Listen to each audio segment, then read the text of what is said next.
I'm doing my project on yeast, and what yeast is a fungi, and there are at least 160 known species of it, and also at least 1 gram could hold 250 billion cells of it. And what my project is being done is like a balloon experiment. And what happens is that like once yeast dissolves into a mixture, well, mostly sugar, since that's what it mostly feeds on. And what happens is that like the yeast and sugar dissolve, and well, it's like a process that'll happen. The yeast feeds on the sugar, and well, it releases and produces carbon dioxide, and with that it will build up, and the balloon will slowly fill up. Now when I was doing the project, the first one that kind of reacted first was baking powder, since that's one of the things I'm experimenting on. And there'll also be flour, sugar, and then also just sugar by itself. And what happens is that, well, just as I say, carbon dioxide, it builds up and it will just expand. And here's sugar. Right now, sugar probably has the most air coming out of it, and as you can see, there's also the bubblish foam stuff coming up from it too. Now here's baking powder that seemed to have started first, but now kind of like is like in last place right here, and reacted pretty well first, but now it's not. And now this is flour and sugar. Well, sugar mostly has like carbohydrate, and it's like 20% of it like in it. And well, as you can see, I can't tell which ones.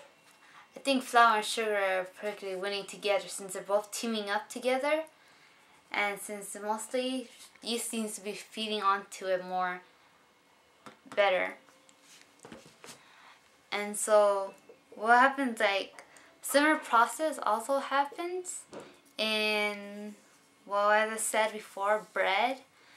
Since carbon dioxide from the yeast fills through 1,000 balloon-like bubbles in the dough, so when they bake, this will give it this texture. So your common bread and everything else, that's what happens in your yeast.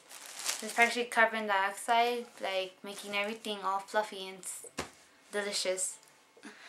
Carbon dioxide expands the gluten proteins in flour, and well, gluten protein causes dough to expand and rise.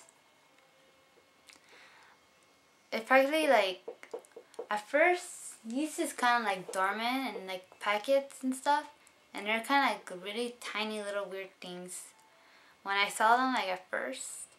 And what happens is that it reactivates when it gets into contact with warm water. And yeast is really, how should I say, fussy about the temperature. There seems like to be points where it can activate it very well. The temperature I used for the bottles was at least between 105 and 115 degrees Fahrenheit, since that's practically the temperature that water and dry yeast can activate it with, and reconstituted with sugar and water. Now, any lower, like 100 degrees lower temperature, then an amino acid called gluten leaks from the cell walls, making like dough and sticky, kind of hard to handle. Now, the temperature to dissolve and compress yeast is 95 degrees. And also, there's like a range for fermentation stuff, like for dough and stuff. But there's also a point where you can kill yeast, and that's like around 130 and 140 degrees Fahrenheit. That's where the terminal death point is for yeast, where it just kills it and stuff. And well, that's pretty much my explanation on yeast and how it goes and what happens in bread and stuff. And that is the temperature range And what happens in typical yeast body formation. And for our last giving examples, this is what happens. Sugar, just pure sugar, that seemed to be the winner for right now. And I think maybe flour sugar, which seems to be also. And our little loser right here, who is baking powder, who had nothing to do at all, who used to be a winner. And that's my project for chemistry. So when you bite into bread loaf or something, just remind yourself that you just ate fungus and just a second ago that used to be what it was. So your little fluffy little dough is like that. Well, that's my project for chemistry, and thank you for listening to what my yeast experiment was.